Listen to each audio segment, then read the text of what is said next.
get excited. I get excited when I get to do something that's about to happen here now. Oh, do we have any Mark Hamill fans here? Well, then let's get right to it. What do you say? Good? Yeah, let's do it. Oh, see, he's going to feed off of that. That's wonderful. You got to give him that every time he comes out, every time he says something, every time. We love this man. And, you know, Star Wars royalty almost doesn't even seem to do it justice, but let's take a look at him in action on the screens.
This is pretty great to have you here. I just went on Star Tours. You did? Now, I gotta ask though, did other people kind of go, isn't this, you know? But my son reminded me that they asked if I wanted to go ride the prototype, which was out in Burbank at the Imagineering facility. Yeah. It's completely unmarked. Yes, no, I know. And the indication that it's Disney. And you know, out in this parking lot is this big white box. Yeah. You know, we all got up and we even used a step ladder to get in, but they said, oh, you should have been here last night because the picture and the sound were out of sync and everybody got sick to their stomach. Yeah, I should have been there. No, it worked flawlessly, but what I'm saying is it's just been so improved. Yeah, it's pretty fantastic, isn't it? Unbelievable. And it's I don't different. remember having 3D glasses though in the old days. You know that it changes all the time too. I don't know how it triggers. Were you the rebel spy? No, my little niece, Evelyn. Oh, that's She's only 6, so she felt horribly guilty. I said, no, you're a spy to Vader. That's a good thing. Yes. You're a good guy. I must have saw these young boys all I Friday. wonder how they picked that out. I mean, is it whoever sits in that seat or I have no idea. It's a strong here. It's pick that guy. We never question what Mickey wants to do. We just let him do it. Now, okay. But speaking of that, here you are, your first Star Wars weekends. We are so grateful to have it.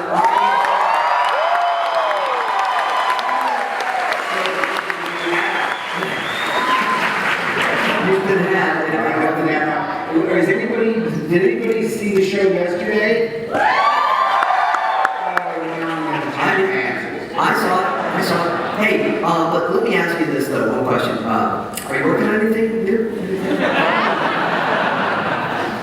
Well, listen, I was hoping to be clean shaven, but I'm doing this little independent movie, and they want me to have a beard.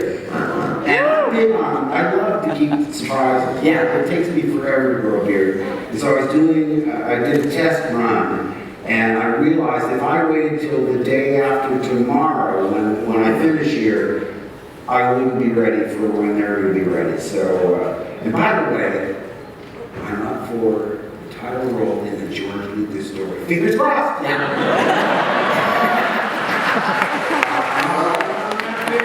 You got it down. And I'm not going to do all of that. But you know, just very briefly, I just want to say, I remember going to the movies and seeing Star Wars as a young man, and what I loved about it was that I didn't know what to expect.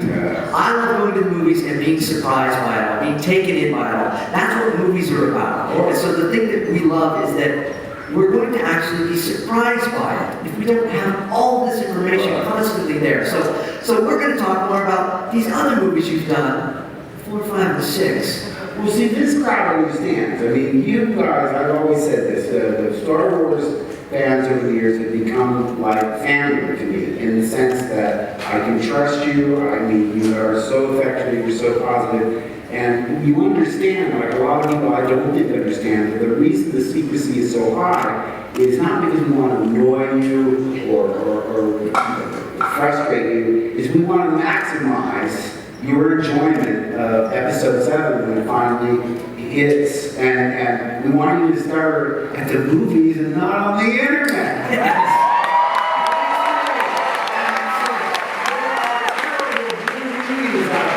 New meetings that will link the script and pictures from on set. You know, everybody has a camera on their phone now. And it's too bad, 'cause I had 4 sisters.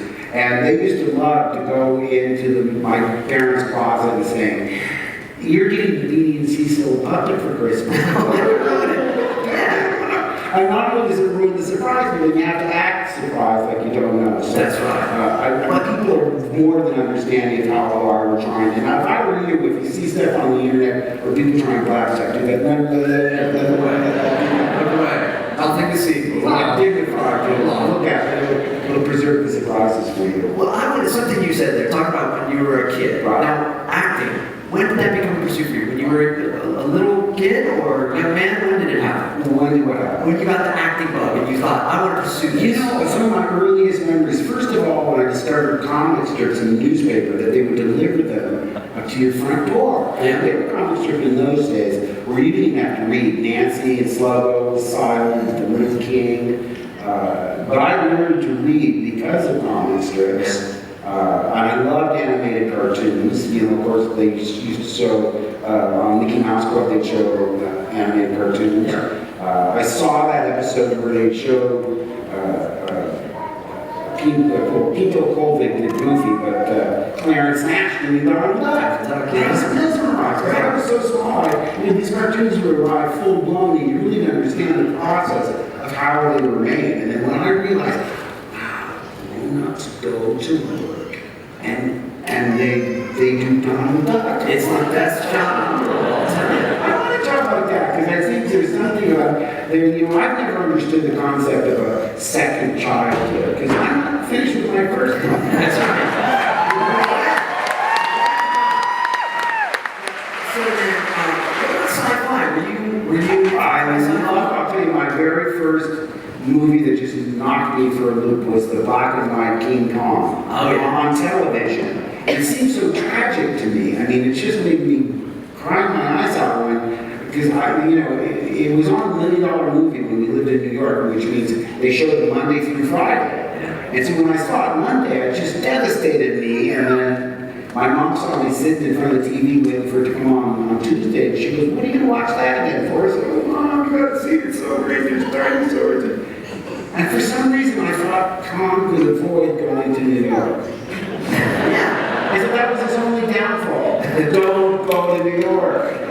It really devastated me. And again, I was so fascinated with the process. I didn't know how they did stop frame animation, but I read Famous Monsters magazines. I loved doing magic tricks and puppets. Like I say, in the middle of 7 children, I had an audience built into the household. And so then you thought, I want to do some of this acting. But could you have ever imagined then that you would be put into the biggest science fiction film ever? Let me tell you though, on set, the first couple of days when we were out in Tunisia, we started at that sequence, and before Harrison or Carrie came over, it was me, Tony Daniels, 3PO, Kenny Baker, the droids, and Sir Alec Guinness, all those sequences were done first. Okay. And, standing out there, and they gave me a ray gun, they gave me a floating car, they gave me a 3PO and R2.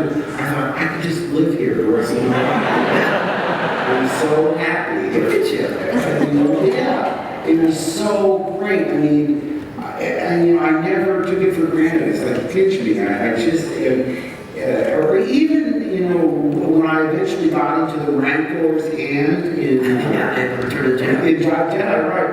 I thought, oh my God, you know, who would have ever dreamed, you know, because I remember thinking about Fay Ray. Yeah, you're back, yeah, Not everybody gets to be in a giant oh, look, monster. there you are. Yes, and I have photographs taken of my son Nathan in the hand. He's got one of the most interesting baby books ever.